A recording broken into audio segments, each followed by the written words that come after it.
So thank you, Jack and Dolores, for joining us today. Thank you for having us, Rob. Thank Looking you. forward to the discussion. Brilliant. So obviously the discussion today, we're going to be talking about sort of tech stack for manufacturing, what that perfect tech stack looks like. But before we get into that, so Dolores, it'd be great if you could explain a little bit about what you do yourself, but also what Total Control Pro does and how you help manufacturers. Certainly. So Total Control Pro, we are a software company, but we only serve the manufacturing community. We have a manufacturing operations platform called Dynamics Manufacturing, and it's essentially is designed to bring smart, synchronized and AI-ready sort of planning, execution, process management and real-time control to the SME operations team. It cuts through ERP, MES, all the three-letter acronyms that are there, and it's basically to help manufacturers a digital toolbox to help them produce more, waste less, optimize their resources, and at the end of the day, save on the bottom line. Brilliant, perfect. And I think to give the other sort of, because I think we're the other side to you. I think you guys are very much operational side, and we're very much sort of consumer facing. So Jack is the commercial director here at Axon Garside. Jack, do you want to explain a little bit about what we do and how we help manufacturers? Yeah, of course. So there are kind of three components to our business, but we have two core propositions. We're a B2B marketing agency at its core, but we work predominantly in the sort of complex manufacturing industrial space. One part of our organization's focuses on helping manufacturing businesses go to market, and as a sector, we feel that the manufacturing realm is kind of maybe slightly behind other organizations like the SaaS companies and technology companies in the way in which they execute go-to-market campaigns and digital marketing specifically.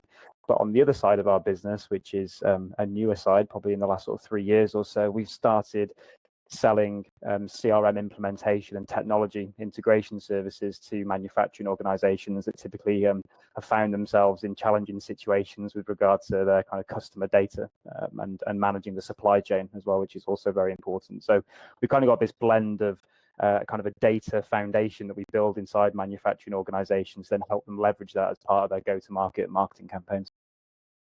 Which is great why you've joined us, because one of the key things we say is we're not an account system and we are not a CRM.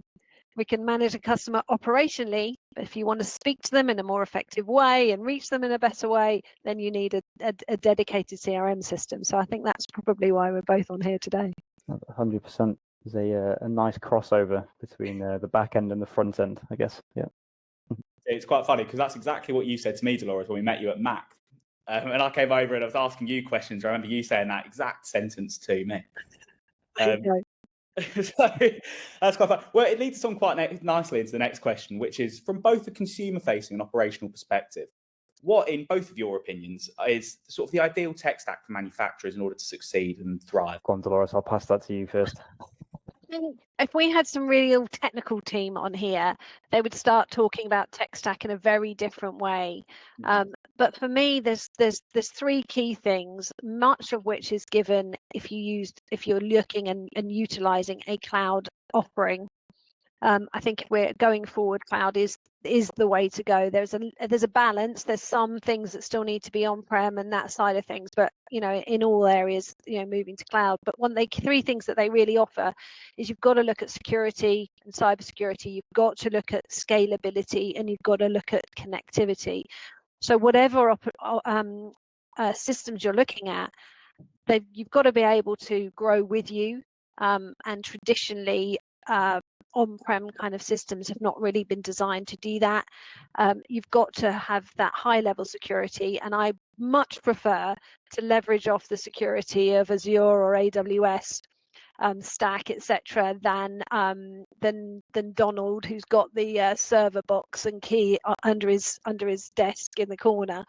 But the other element is that connectivity, and if we're looking at best in class different systems, got to make sure they've got the APIs that will talk to each other, that they're not locked down.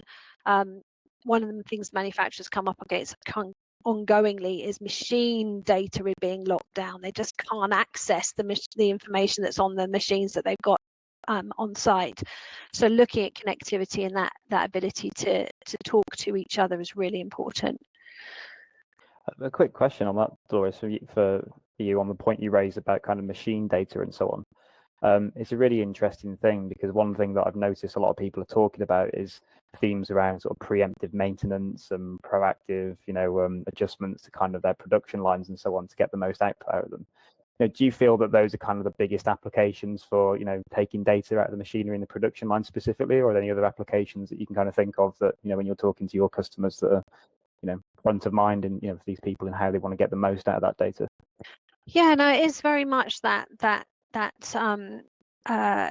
utilization. They're expensive assets at the end of the day, so let's make sure we're using them properly, that we're repairing them ahead of time. That preemptive, there's AI now around predictive maintenance and that side.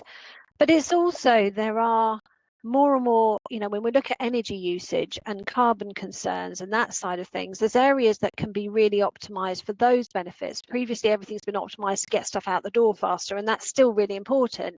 But you also want to go, okay, how much is being used on that part when we're in the prototyping area and it's being run on a machine over and over again? How much is that? Can we improve that? Can we look at the vibrations and improve that? So it's a challenging area at the moment, because it's not just optimized for profitability, always good, but it's also have to be optimized for our planet impacts as well. So getting that data is more and more important. I guess that kind of leads quite nicely into kind of how we think about systems, because I know it's something we're going to discuss in a short while around the kind of chicken and egg scenario of whether you're investing kind of the more maybe a sort of entrepreneurial mindset of like, let's just sell it and then we'll figure out how to deliver it later, or do we put all the processes and systems in place so that when someone does buy from us, we've kind of got everything set up. There's a bit of that, I think, going on in the sector. But I guess that piece around driving the demand almost for the production. So once you make those investments in pulling the data out of the production and operations area, in terms of improving efficiencies and capacity and looking at sustainability and so on, it's like, first of all, how do we drive the demand for that? And I guess from our perspective, there's no real kind of one size fits all in our world for what systems and manufacturers should be implementing and considering. I think there are some core ones that are kind of standard in terms of CRM. And it's really surprising. I was talking to an organization not too long ago who was grown through a number of acquisitions, and they basically got like 6 manufacturing businesses as part of a group, and they don't have a CRM system at all across any of those businesses. And it's quite common, like way more common than you think. And they're using ERP as a means to manage their customer interactions and data, which is causing all sorts of challenges because it's way more sort of like plugged into kind of the production and fulfillment side of things, isn't it? But CRM is kind of that static one, because fundamentally, not having an understanding of who your customers are and who actually buy from you really inhibits your ability to kind of look at data and understand where there are opportunities, where we can be driving more revenue, and ultimately how do we go to market with our campaigns. But it's not as clear cut for manufacturing businesses as it is for people in other sectors, because a lot of the businesses we work with don't actually sell to the end customer. They sell through a supply chain, which makes getting hold of that data in the first instance really, really difficult. We had one such client that manufactured solar powered batteries basically for home energy storage. And they sold those to stockists, physical locations, and had no idea who the homeowners were that they were ultimately selling to, which made it really difficult for them to then do this kind of whole brand advocacy and communication piece with their customers, because it's impossible to get the data back. So as much as having a CRM system in place is important, there are a lot of nuances around how you actually get the data in there. So it's not necessarily a technology thing, but is thinking about through the supply chain how you can engage with kind of like data sharing partnerships and programs and so on to get that data back into the system in the first instance. There are other things around that as well, with like e-commerce, like the whole D2C models becoming much more common. So organizations wanting to invest more in how they actually sell products direct to the consumer and using online channels to do that. That's a CRM and e-commerce platform combined type thing. And then there's this whole customer service piece as well, is if you've got to service an end customer as well as people throughout the supply chain, it's thinking about how can we factor in kind of our customer service and account management type tools to enable better service and hopefully repeat business and so on from our network, I guess. So no one size fits all, I don't think, but there are kind of some fundamentals based upon how the business sells and how they operate that kind of need to be in place to kind of support that consumer facing layer. Very much. And it's, for us, we work in the discrete manufacturing area, so generally where there's lots of manufacturing machines and people, and they're all interacting together, and as you say, they're part of a quite often quite complex supply chain. You look at the OEMs in a car, you've also got 13, 14 tiers of suppliers and subcontractors that are sort of supplying in and out of other suppliers as well. One of the key drivers, and I'd be interested to know if you've seen this, Jack, one of the key drivers that we're seeing is that visibility in the supply chain to be able to demonstrate on-time delivery. One of the areas that we can open up in our box is, because it's a cloud system that's tracking that literally demand, real-time creation, do we have enough stock, creating the stock demand, making those orders, then full traceability all the way through to dispatch. We can track actual time, we can show the real time that's going on, but we can also show the information that provides things like scope 1 and scope 2 information. So if you're looking for a good customer or a good supplier, you might want to start looking at how is that supplier operating? Are they local? So does that bring my do I have a good option locally? Do I have visibility of some data in terms of production so I can fill out my forms and etc. more effectively? Those sort of things are coming up as more and more questions around the suppliers, rather than that brand advocacy and that side of things. It's aligning the brand with that sustainability, and I think that's going to get more and more so, especially as we now have to start. I think it's 2025 the law comes through that you have to provide a product carbon passport. So how much has gone into that product at each process? And if you're if you're making a table, even where there's a bit of stone from one place and some wood from somewhere else and some brass elements from somewhere else, that gets more and more difficult the more parties are involved. So the only way of providing that is to have a digital tracking all the way through. It's quite unique as a sector almost, isn't it, in the way in which it's so regulated and everything feels like it's made difficult on purpose. But I guess, as for us specifically, as our kind of organizations and for manufacturers, it presents quite a large opportunity to do things in such a way that they haven't been done before by other people. It can be a point of differentiation, having a decent technology stack that supports the growth of their business. It's really key. Absolutely. And I think those manufacturers that are seizing that end conversation with their end users or their clients through HubSpot, CRM, that type of thing, and having those conversations, they do have more information that can start to we have one client, for example, that we've just done a parts process with them. And in doing so, they've realized that one of their key parts that they sell to a customer can also serve another customer base, completely different in industry, completely different vertical. But by doing this kind of reconciliation and realizing that actually that part that had that part number that we're selling a few of is the same part as another part number, but because we've brought it into a digital format, they've been able to identify it and open up new markets. Now, however, they need to know how to reach those new markets, how to expand those markets, how to have those conversations. We can tell them they can make it faster, make it quicker, make it cheaper, make it more effectively, but they need to be able to communicate with the customer that that's the case. So that's how we link up. Yeah, and I think well, we met, didn't we, at Mac, and it's really interesting to see so many people in a room together and them using that as their main means of communicating with their prospective and existing customer bases by going to these events. But you're kind of limiting your coverage, I guess, of the market, because as much as Mac is absolutely huge and a really, really cool place to be, obviously the market is way bigger than anyone you can get into a room. So yeah, definitely.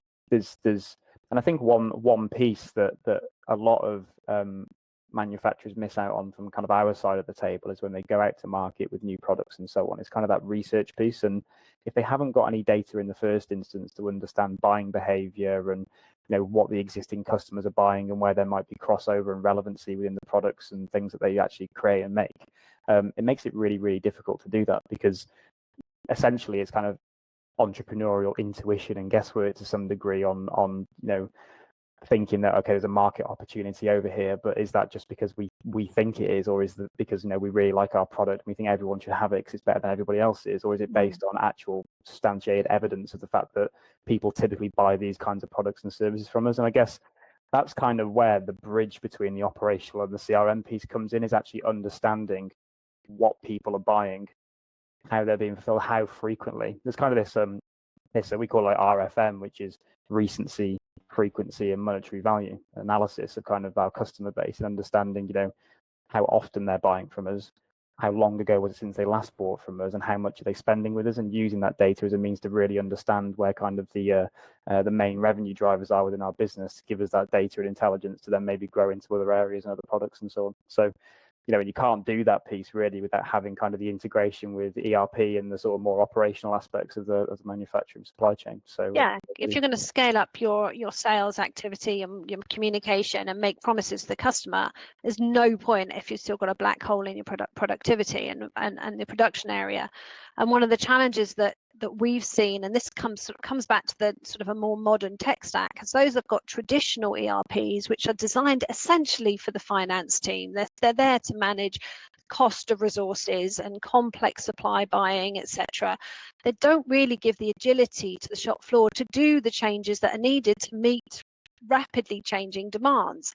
So if you've got a sort of Goliath sitting trying to operate your production, or it's we just make these on a Monday, these on a Tuesday, these on a Wednesday, but the clients always want them at a different time, and you've got no way of production control to change that, then you're constantly hitting this kind of this head-to-head between the sales team and the production team. And we see it when we go in to do implementations. It's like, I need this, and I'm using some system over here, but we can't see production. They get a plan, and then they go, no, that's not going to happen, and we have to go back to the customer. And then all of this is going on, and you've got sort of people who own those silos as well. So that they like what they do and the way they do it, and they don't want to change.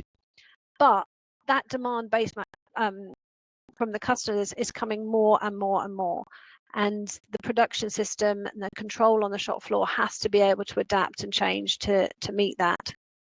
Well, see, I'm going to jump in here because there's a question further down, but I'm going to move it up here because I think we are talking about it, but I think it'd be good to ask anyway. But in both of your opinion, and this is sort of about regarding that chicken and egg situation Jack spoke about earlier on, in both your opinion, what technology should manufacturers invest in first? It's the consumer-facing side, so you've got your CRM and your marketing side, and then obviously the operational side as well. Dolores, I'll come to you first on that one. But I assume we have quite different opinions. So I could say, definitely front of house stuff, shouldn't I? Really? Yeah, I think my approach would be, and I think it's both. If you can't speak to your customer, changes on the shop floor, changing in production will improve productivity and increase capacity. But then you need to be able to fill it. There's no point turning on the pipe at the front end if you can't control and make sure you can deliver. But I think we need to not look at the two as a deep process. I think you need to go light touch CRM and light touch production system. Let's get a digital production system that tells us, here's my demand, here's my orders, have they been made and they're out on time, and let's make sure out time, on time in full, so orders out the door are correct, and there's a link back to the customer. So go light touch across the top on both areas, and then start to drill deeper and deeper, because you can layer on the data, you can layer on the details, you can go down into the sensor data on a machine at a per part level, but don't spend all the focus on that and forget about the other areas. And I think that's one of the challenges that we've seen historically, is there's been a sort of 12, 18 months, 2 years, some are still 5 years, deploying an ERP system. And everyone is sort of head down focused in that, and they're not looking out at the market. They put their heads up and say, we've got it running now, and realize the market's moved on. Mm-hmm. It's ensuring you've got a balance between them and that the two can communicate with each other. There's definite reasons for both, I guess, isn't there? I'd love to sit here and say it's consumer facing technology because that's what we sell, and therefore you pay us money quicker than the other side, but it's not really the case. And on your side of the table, like you mentioned, those things around the direct impact on efficiencies, cost reduction, the whole inventory management piece, and improvements in quality control. But I think on the operational side, there's this kind of, and it's a point I know we're going to talk about a little bit later on kind of the challenges, but there is a huge kind of culture shift and change management piece for manufacturing businesses when they start going into the realms of kind of like digital marketing and consumer communications and all that sort of thing. And I think there's a bit of, and not across the board, but there's definitely a bit of comfort in the shop floor, in the sense that I think a lot of the people that found manufacturing businesses, a lot of the ones we work with are kind of family-owned, passed down through the generations, old businesses that were founded on their ability and reputation to make really good products. They're not necessarily sales and marketing people and so on. They are engineers. They're really clever people that know how to make good stuff that people actually want. And I think because of that, there becomes this kind of, like I say, comfort towards investing in things that help them with the production of their products and so on, because that's kind of what they know. But the way in which we typically approach it is that we think of MOSCO, which is a prioritization framework, which stands for must have, should have, could have, and won't have. And essentially, every business is different, and the platforms they should invest in at what point will differ dependent on where they are in their current, I guess, journey and digital evolution. And I don't like the word transformation necessarily, but kind of how they're, moving up into this kind of more digital world and so on. And for some organizations, the most immediate result they can generate for their business in terms of bottom line growth, revenue, profitability may, in some instances, be because they're just losing so much money in the production. There are ways in which they can do things way more profitably. There are other organizations that might have that, 90% solved, but their real issue is actually going out to market and telling people about the fact that they exist. One of the things that I heard when I was at Mac from one of our customers actually that we went and said hello to while we were there was we're kind of like the best kept secret. If only more people knew about us, they'd know how good our products actually are, but no one knows about us. It's kind of that thing. So if you've got an organization in that realm, then I'd obviously be leaning more towards, well, you need to fix, how you go to market. You need to get the right data. You need to invest in kind of these digital channels and content and email and ads and whatever it might be.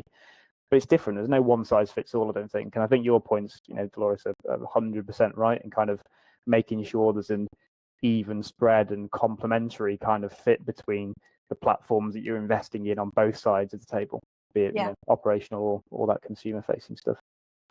It's interesting you talked about the succession, the family-owned businesses and that side of things. I think that is changing. It's changing a lot in the diversity in manufacturing as essentially as people who've grown up in manufacturing as I did. My parents ran a manufacturing a big factory in Corby in Northamptonshire, and I knew about manufacturing. I was never going to have any part of it. Went off and did psychology and all sorts of other stuff, and then somehow or other, have come back being, head of strategy and AI for a software company, but focusing on manufacturing. But I think that as there's a succession, as you get management buyouts, as you've got more people taking on those, you talked about that group taking on kind of 6 different plants and bringing it together as a group. Probably they have been family-owned businesses that have sold and are now run by a new team, and that's the big opportunity to take them into new markets, to focus on the reshoring, which has been massive, and being able to get to compete both price wise with the company, overseas companies, but also provide a nearer and better quality product. But also to open the doors of sometimes the factories next to you as well, because a piece of steel that served one market has very much been, single channel, but now they're having to diversify and open up new channels. So I think there's a lot of, as you say, there's a lot of opportunity there. I do know that those getting involved are now, going into the factories and going, where's my tablets? Where's my gamification? Where's my, why are we still writing? I don't know how to use a pencil. What are you talking about? And that is driving a need for faster and faster change. I suppose to balance that, there's also a bit of burnout where people have tried some stuff in the digital world, I tried that campaign, or I tried that software, perhaps not with the right support structure around the implementation, and feel like they've been burnt. So they might have a load of sensors on their machines, but they've not used the data. It's almost now they didn't know what they didn't know. Now they know, and they can't do anything about it.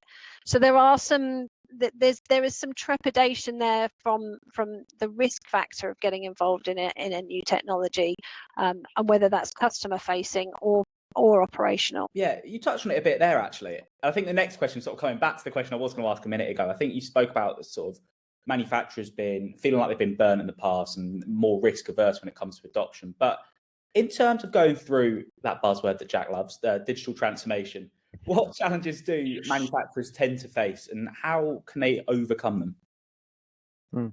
I think the biggest one for me is coming back to the buzzword digital transformation. I think everyone likes to think they know what it means. No one actually does know what it means, because it means so many different things to so many different people. You know, you could have an organization that has never invested in kind of, you know, modern technologies or CRM or AI or whatever it might be, and to them, just moving something out of the like you said, the server, the box with the key under the desk, moving out of a server to a cloud environment, that could be digital transformation to that person. It could be putting a CRM in and actually having data, could be digital transformation to another. And then on the other side of things, you've got someone who's going for like a fully integrated AI powered machine learning modeled, you know, blah, blah type technology stack. And that to them is digital transformation. So I think the first thing is overcoming this kind of, it's not that people are scared of it, but just like, what does it actually mean? No, we were on the other side. We were the different company that was selling to the manufacturing sector. And they said, we want to go and position ourselves as not just an IT business, but a digital transformation business. And we went in and proposed this idea that we should do a campaign which was entitled "What the is digital transformation anyway?" And it was like trying to just explain to people all the different components, and that it's not one size fits all, and it's not just this one thing that, you know, the CEO one day wakes up and goes, you know what, we need a bit of digital transformation, and then hands it over to the CTO or the IT director or something. So I think education is kind of the first thing, and there's big challenges caused, I think, due to the lack of it and what that actually means to organizations. I think, you know, you touched on it, Dolores, and you'll have some probably good examples of this, but it's kind of a resistance to change as well. This is the way that things have always been done for us, and they work. You know, I've got a successful business over here, we make X million and so on, and people buy our products. And I did that myself without all this stuff beforehand, so why do I need it? There's a bit of that probably going on. There's a skills gap. And I think the skills gap is a really interesting one, because I spoke to a number of, it's kind of more on the marketing side, but marketing directors in manufacturing sector, and a lot of them reported that it was really hard to find good people. And I think that could be a bit of a market perception thing, is that people see maybe manufacturing as dirty overalls and rolling up your sleeves and getting hands-on with things, but it's this whole, I guess, new ecosystem of technology and kind of, you know, almost veering on the kind of prettiness and niceness of kind of the SaaS sector that a lot of, you know, younger people want to go and work in and so on. There's opportunities to do that kind of thing in manufacturing, and I think solving that and the skills gap is a massive one. I think cost is always going to be the other thing, right? Is that it's not cheap really to do a lot of this stuff, and, you know, the initial outset for some software or technology and so on is not the true cost of this. It's the implementation, it's the finding the people to maintain it, it's optimizing it, improving it, taking the time to look at it, because that's another thing. Like the amount of organizations we've gone into where they have had a CRM system, for example, and they get it and they go, there we go, that's nice, and it just sits in the corner and rots. It's you know, it's No so common. No, absolutely. No, you're absolutely spot on, and it's we talk about digital, but actually it's people. There is no transformation unless there's people. It's all about changing their habits. What are those habits? Where are they? You know, how can we ensure that they own it? And I think, you know, one of my soapbox is that the technology providers have not been that great at serving the manufacturing market. They've tended to foist down systems that have been developed for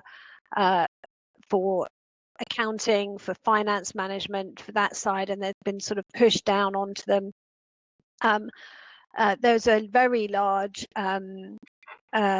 sales and marketing technology that did a big push into manufacturing and promised the world and then just couldn't deliver on it.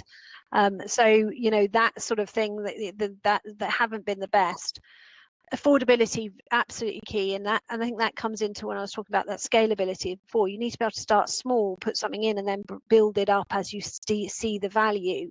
And we need to be hitting quick return on investment points. So, you know, if you've not got some return from a piece of work in the digital area within 3 months, then address that issue and then build on some solid foundations of good return on investment. But I think you're absolutely, the key area there is, you know, you need people to be fully committed to the journey.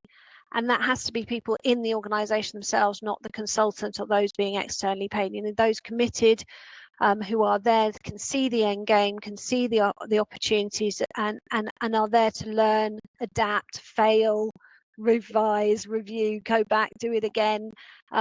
And will learn just as they will if they're given a complex part to make. They'll design it, they'll do the CAD drawings, they'll test it on a digital version, they'll go down onto the machine, they'll make it, they'll test it, they'll go back, they'll make it again, 3 or 4 iterations to make the part as it should be. That same mindset needs to be put into the digital world. And I think too often they sort of think of the software as something they don't really understand, so just put it in and it'll work. And you need to find that champion. We also often find the person who's originally the naysayer or the most stuck in their ways, when we start to show them how it can help them do their job better, and that they may actually get to go on holiday, because manufacturers are, you know, take the least holidays because they can't leave the shop floor. As we know, even during lockdown, they were all still in the factories working. If you start to show them how they can start to bring some of their knowledge to the next generation as well, capture it more effectively to increase that skills gap, then you've probably got an advocate or a champion for life. That term digital champion gets waded around a lot as well, but it's got to be someone who really understands the workings of the manufacturer, rather than someone who just gets handed that. And that's happened, Jack. We've literally been approached by someone as, my MD's told me I've got to do this digital stuff. What is it?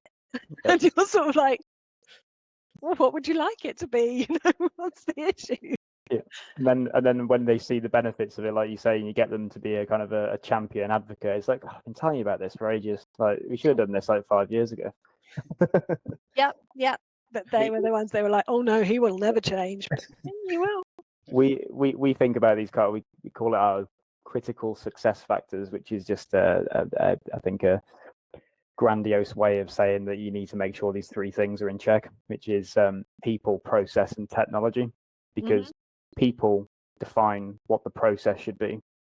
The process is then supported by the technology, and then the technology is used by the people. And you get this cyclical nature where there are kind of things where people need to understand what that process looks like. The technology needs to take into consideration how it actually supports that process, and then people need to be trained on how to use the technology to then deliver the process. So it's this ever learning thing. And I think, you know, for anyone that's having challenges with implementing software and technology and new ways of working, like looking at those 3 points is just so key. Absolutely. And if you digitize a poor process, all you're going to do is make that process even worse. Yeah. And that's often the technology gets blamed because there's lack of process and process management in the first place. So you've got, you know, it won't solve the problem. It will just shine the light on it even more. And often I think that may be why some people are slightly nervous about, because it's just rethinking the process or something that they know should be changed, but they don't particularly want to address or open that can of worms. I might get shot by some of my HubSpot colleagues for saying this, but I'm going to say it anyway. The thing in CRM, probably the same for you in some areas, is that a lot of technology is kind of similar. HubSpot are big players. There's Salesforce, there's Microsoft Dynamics. I'm always going to promote HubSpot. We're HubSpot partners. I'm massively biased, but there are benefits of using HubSpot versus the others. But fundamentally, they kind of all do the same thing. You just go about it and click the buttons in slightly different orders, and one's blue and the other one's orange and so on. But that point that you raised there, which is so key, is that putting bad processes into a platform or a technology is not going to solve the issues that you've got, because you could have somebody that uses Salesforce that has got amazingly defined processes and so on, and it works absolutely perfectly for them. And there are a lot of organizations that use it are great. Or you could use HubSpot and put a really terrible process into it, because that's the way you think it needs to work, and it just falls on its face, and it's just absolutely terrible. So I think, thinking about, I think that's another thing that's a challenge, is it's really overwhelming, isn't it, for people that don't really operate in the technology sector and going out to market. And it's like, right, I'm going to look at an ERP or a CRM. There's SAP, there's Oracle, there's Sage 200, there's NetSuite, there's Infor, there's, on CRM, there's HubSpot, Salesforce, Pipedrive, blah, blah, like, which one do I choose? Which one do I know is going to be right for me? And I think the first thing that anybody should do is sit down and kind of take the software out of the equation for a second and think like, well, what is it that we're actually trying to do here? Yeah. And then to do that thing that we want to do, what does that process need to look like? And now let's go and find the technology that we can basically build and customize around that, I suppose. Yeah, and that's why we ended up designing our platform the way we did, specifically for the SME manufacturers, because a lot of those that you've mentioned are just too onerous, they're too large, they have too many unnecessary features, and they become unworkable and too expensive for the SME to adopt. And it's that poor adoption of those kind of principles and technology to manage it that means that a lot of this sort of long tail of our supply chain kind of manufacturers have been left out. So we wanted to design something that was first and foremost only for manufacturing. That focused on the data from the shop floor and brought it up to the C-suite rather than pushed down, which typically an ERP does, and is responsive to demand.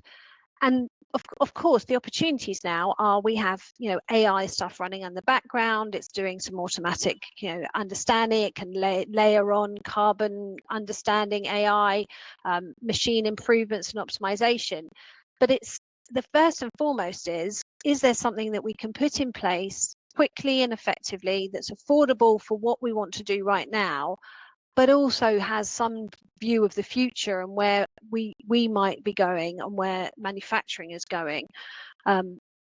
So it's to try and address some of the things. Yes, there's lots, and this, I mean, people go to me, are you a MES, are you an ERP, and I'm just like, most of the time people don't even know what that is. What that is. An ERP might be a good campaign to do, because people use different elements of it and don't really understand fundamentally what it was designed to do.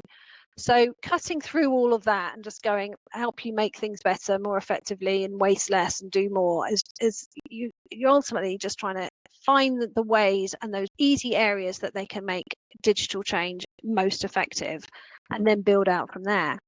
Yeah, I think, we're talking about the challenges that the manufacturers face, but there's also a challenge that we face, and I don't know if you face it as well, Dolores, is that it's kind of an ode to the 70s and 80s campaigns and verbiage around IBM, like the fact you don't get fired for buying IBM.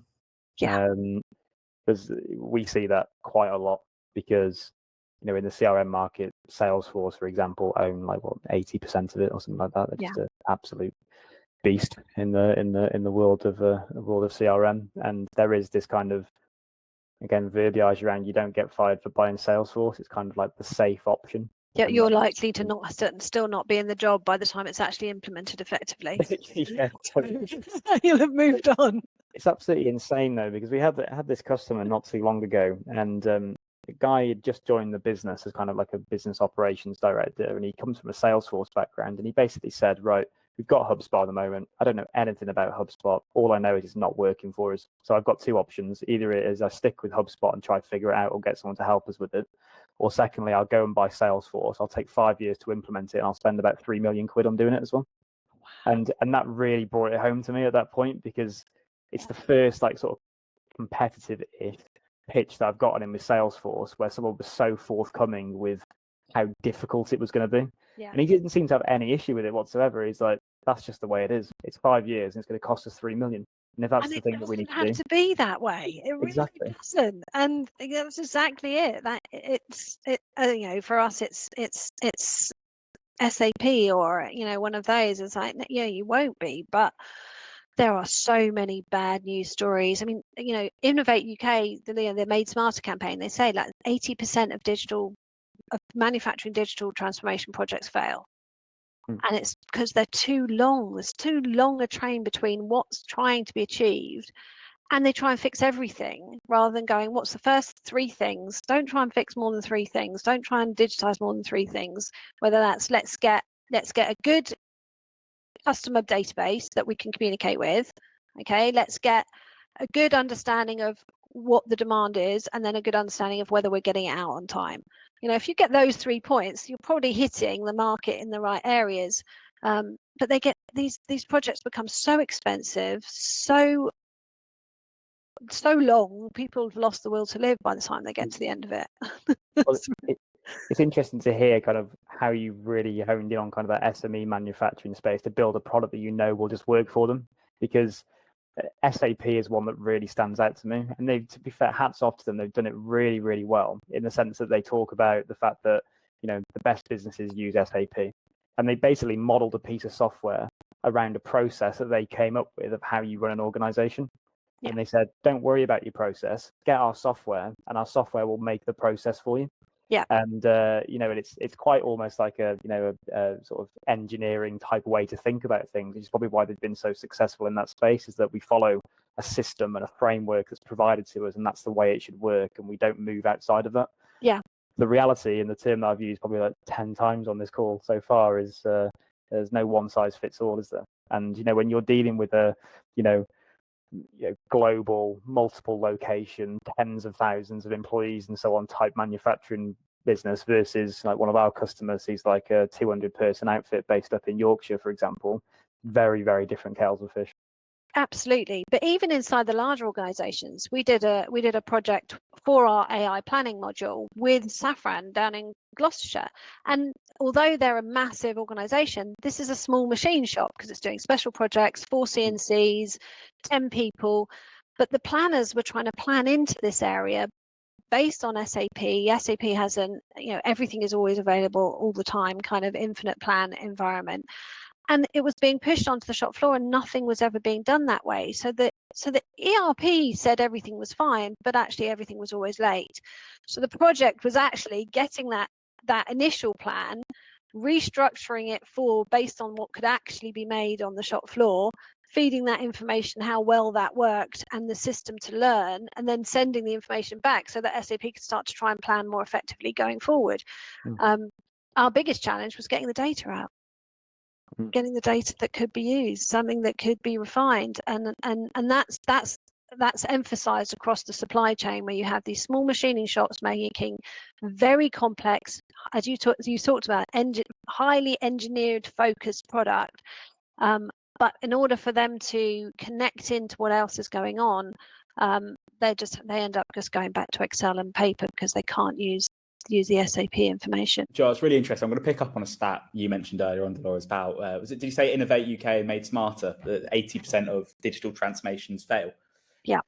So to avoid them being a statistic and being part of that 80%, what steps, again, I'll come to both of you on this, but what steps do you need to put in place to ensure that, both from a consumer and operational perspective, that manufacturers can create, it's probably the wrong word to say, but can complete a successful digital transformation? I think we've touched on a few of them. I mean, one is first and foremost, you've got to build some trust in the team and engage all of the team as quickly as possible. So not just the C-suite, not just the person who's going to own. So we do always engage marketing and sales even though they're the kind of last touch point really from us, because we're like, what would it be like for you if you were going for a new order and you absolutely knew there was capacity on the shop floor and the guys could get it and turned it around quickly?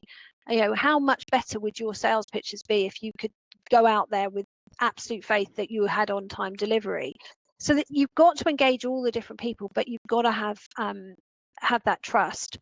And often it's, we talk about, have trust, challenge everything, challenge processes, be prepared in the implementation to have everyone challenge it, including the shop floor, to go, yes, I know we've got a plan, but we never stick to it. Allow them to be honest about what actually happens, rather than sort of just get down the line going, we've got this perfect process, and you realize that most people don't pay any attention to it.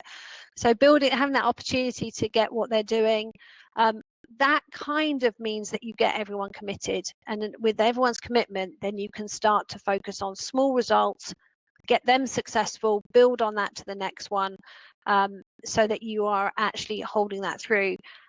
And you have to be prepared to have those thorny conversations. Be honest, Jack, you talked about it. The cost of implementation is not just the cost, it's how much time, who's going to need to be involved, who's going to need to do what.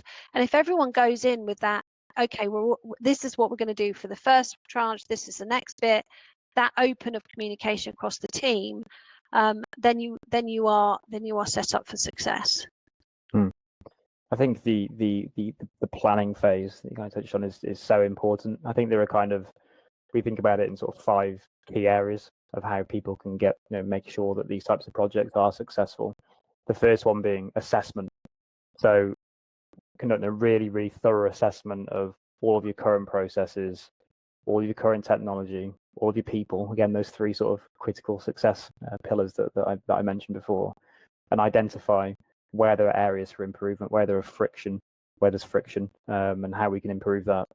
I think then looking at a strategy then for how we solve the issues and challenges that we've raised as part of our assessment, and verifying that as well by speaking to and understanding it from the customer's perspective, probably more so on our side in those instances potentially, and understanding where the demand actually comes from customers, what they like about working with us and what they don't like, to address other things that might be friction more towards the sort of more communications or account management type departments in the organization. Choosing the right technology. So like I said before, there's lots of technology options out there, and across the board, a lot of them in CRM are kind of similar. Across the board, there's kind of like slightly nicer ones and slightly easier to use ones and so on, but picking a technology that you genuinely believe supports that process and supports kind of your initiatives around solving those challenges that you've seen as part of your assessment work. And then Dolores, you mentioned this before, is phased implementation. It's so important. We do it via Moscow. Other organizations do it in slightly different ways, but basically choosing, the things that you believe are going to have the most immediate impact. Because if you try to do too many things at once, you spread yourself too thin and don't do any of them good enough is one thing. But secondly, there is a huge change management and culture shift here, that if you try and completely change everything about the way in which people work inside the business, they're going to disengage from it and just run back to their spreadsheets and little black books and so on, which we don't want to happen. And on the flip side of that is continuous improvement. Kind of think about that first phase of the project as kind of being like a launch pad, is like the foundational elements. And then we'll make a set of assumptions, and businesses should make a set of assumptions around what things they'll want to address next after that first phase, but verify it based on data and what they see as the outputs of that initial kind of like foundational piece in the implementation. Regularly reviewing it, optimizing it, and changing your plans, because again, you build a certain process in our world in CRM, and then when you actually get into it and run it for a few months and you realize that actually this isn't quite right, we need to tweak it in these ways, that might be a more worthwhile thing doing than jumping onto the next sort of rollout of another technology thing, because you think you can get more benefit from what you've already got. So I think doing the correct assessment, coming up with a strategy for how you're actually going to change the way in which the business works, and then delivering that against a phased approach where you're continuously optimizing and improving is kind of a surefire way to limit the amount of kind of disruption and challenges that people face. Yeah. 1% improvement in productivity for SME manufacturers would put an extra 1.4 billion into the economy. So that's 1%. Better to make that 1%, incremental increases, etc., than so go promising the world and then actually everyone just falls flat. So I think you're absolutely spot on. And I think one of the things that we've really found traction in is we've been funded to some extent through the Smart Manufacturing Data Hub. So they really committed on understanding manufacturing data, and it's allowed us to do proof of concepts which have de-risked the factor for the SME manufacturers. So they get that proof of concept area paid for, they're getting other people to look at the data. Because the costs are still there, their time, their input, their energy and everything else, but being able to fund it has allowed us to work on a very specific constrained area and start to develop a playbook. And what we've essentially got now is, let us put this 3-month playbook in. We know this will solve and improve in these key areas, which pretty much are the same for most manufacturers. Then we can start to diversify. It's like trying to build the car. You're going to have 4 wheels. It might then have a battery pack or an engine or whatever else, but let's get the 4 wheels in place, show you what that will do, and then we can start to refine it and improve it. And you guys must have the same. There's key fundamentals that you are the experts in. Let us put our expertise in, because we talk to manufacturers every day. So we don't talk to technologists every day. We understand manufacturing, so we do have that expertise. And I think that's something that will enable manufacturers to have a bit more trust as well. You're not trying to serve multiple markets, etc. You can bring your expertise to help them get those quick wins, and then they can start customizing it as they need to. Brilliant. This one is this very blanket question again. Dolores, I'll come to you first on this one as well. But what does the future of technology look like within the manufacturing sector? Well, it's being called, the biggest, the fifth industrial revolution, which is bringing culture and AI into the environment. Those that haven't kind of got to grips with the fourth will probably go, oh my goodness, what am I going to do? But actually, it can be a pivotal point, not an incremental step change. We are looking. Our system is starting to have AI, which will go, what's your manufacturing system? What are you making? How many people? This is how best to configure it. There you go, done. The idea of the production manager being able to walk in and go, right, what's the best way to me to schedule this work today, and get given an AI-driven suggestion. We talked about the carbon passport. You can now tell. We're doing this with our system. You can say, this is the product made out of this material. It took this amount of time. That will then feed back. This is their overall carbon impact at that moment in time for that product, and that to feed into the Dataverse to be able to provide that full traceability. It's happening, and it's happening faster in the SME than it is with the larger organizations who are less able to move. So and it's not the distant future, it's right now, because ultimately the fifth industrial revolution is about bringing that making people's lives better, improving the environment in the manufacturing industry, improving the skills and the way of working. We've got to attract more people in, so you've got to make it this better environment for them to be in. So I think that alignment of technology and people is really what we see. I'm not going to repeat the same points. The go-to one is obviously going to be around AI. So on, I guess this is a bit of a cop-out answer potentially, because the future of manufacturing, I think, is almost in the past, but most people still haven't cottoned onto it or are doing a good enough job of it, I think, which is kind of the stuff that we saw in Industry 4.0 in the introduction of kind of IoT and the Internet of Things. So these points where you're talking right at the beginning around getting data out of the machinery and out of your production lines and so on to get and glean insights around things like preemptive maintenance or inefficiencies or areas in which we can improve production costs and so on, reduce production costs rather. There's still a lot of organizations out there that aren't really doing a good enough job of that in the first instance, and it's really easy for us to kind of go, well, AI, yes, 100%, but that AI layer, I think, has a huge role to play by leveraging the information that's been extracted from the actual production lines and from systems elsewhere. So I'd say the future of manufacturing is to catch up, maybe, with stuff that's already happened, which is like I said, a bit of a cop-out answer potentially. But I think there are still so many missed opportunities for businesses that haven't taken advantage of stuff that was has been there for the last sort of 3, 4, 5 years and so on with IoT. And then the other one, which is kind of AI to a certain degree, is robotics and automation as well. I saw and read an article the other day about the introduction of cobots and so co-working robots, where you've got man and machine kind of coming together, working together, which I think is an interesting. It feels a little bit sort of Will Smith, iRobot to me, to be honest. But I think it's a really, really interesting thing. The fact that the modern working world for a lot of people is going to change probably in the next 5 years beyond all recognition in having robots as colleagues, which is just a strange notion if that does come to fruition. But I think we're gonna, the pace of digital transformation and new technologies and so on has only been accentuated by, I know AI has been around for a while, but the launch of kind of ChatGPT and generative AI and so on has kind of changed the game for a lot of organizations. And, whereas previously one really great technological advancement came around every sort of 5 years, it wouldn't surprise me in the not so distant future that we're seeing it every 6 months.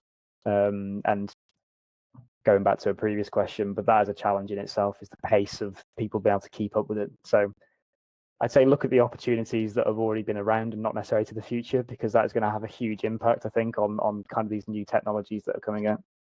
You remind me of a story. This was a few years ago, and we got called in to do a digital, sort of basically get the paper off the shop floor kind of conversation with someone who had a very onerous amount of paperwork that had to go through the process with the production. And they had two options: a technology such as ours that essentially digitizes the information at point of reference and captures it all to then output a report at the end, or to build a robot to go around with the paperwork to carry it as they filled it out. They went with us, but it's just, that's the wrong application, an ineffective application of digital transformation, which just made me laugh. Brilliant. So just to wrap up, I've got one final question, and Jack, I'll come to you first on this one.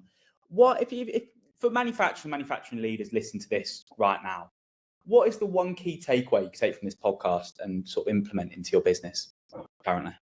What should they do first? Take a long, hard and good look at yourself and your business.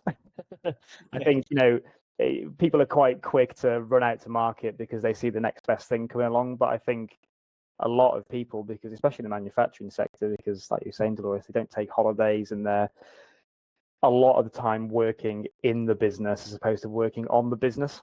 And I think it's really important that before going down this route of considering either operational, consumer-facing technology and changes to your organization in general, is to just step back and have a look at kind of the way in which the business is being run at the moment, what your objectives are.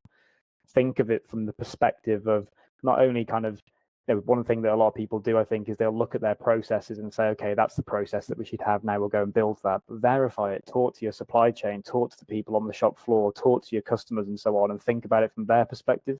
What's the expected experience they want to have from your organization as a customer, as a partner, as an employee even, and plot that and consider it, because, this is, expensive, huge change to organizations, culture change, completely new way of working and so on. You want to make sure you get it right from day one, because it's not enough, and it's not, to spend a year, maybe longer than that in some instances, on implementing technology and then realizing that you're getting it wrong. Because a lot of organizations out there that still haven't invested in kind of technology from 4, 5, 6 years ago, maybe even longer, that are going to be playing catch up even more as things like AI come out and so on. So I'd say take a step back, have a look at the organization, identify where there's opportunities for you to grow and change the way in which you work for the better, and then consider how you're going to address that. So for me, I absolutely agree with all of that, but I think it's a really great time.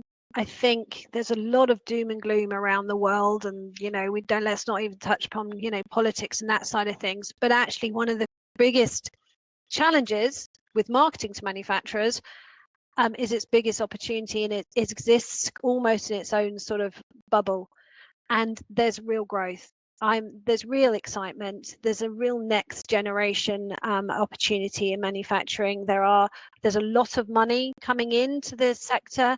There's opportunities, as you say, people realizing there's information-led jobs are coming down. The opportunities in manufacturing are increasing, and a lot of effort is being put in that area. So I think if you're a manufacturer, it's kind of stay the course.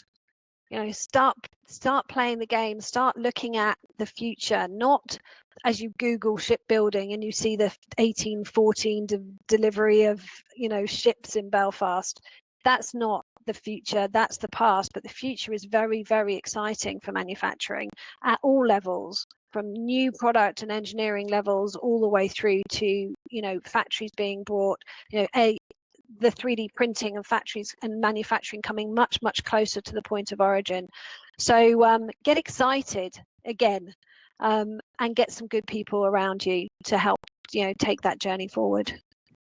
Can I change my answer to be the same as yours? Yours is all like really visionary and like nice, and mine was like, take a look at yourself. What Dolores said, I'll have that one for. Brilliant. Well, thank you guys for coming. I think that's been a really, really interesting conversation. I think it's been really, really insightful for those looking to go through this process, both from an operational perspective and a consumer facing. But no, listen, thank you guys, and thank you, Dolores, and thank you, Jack, for taking your time out to do this. Yeah, brilliant. Thank you. Thank you. It's been fun. It's good fun. Cheers, Rob.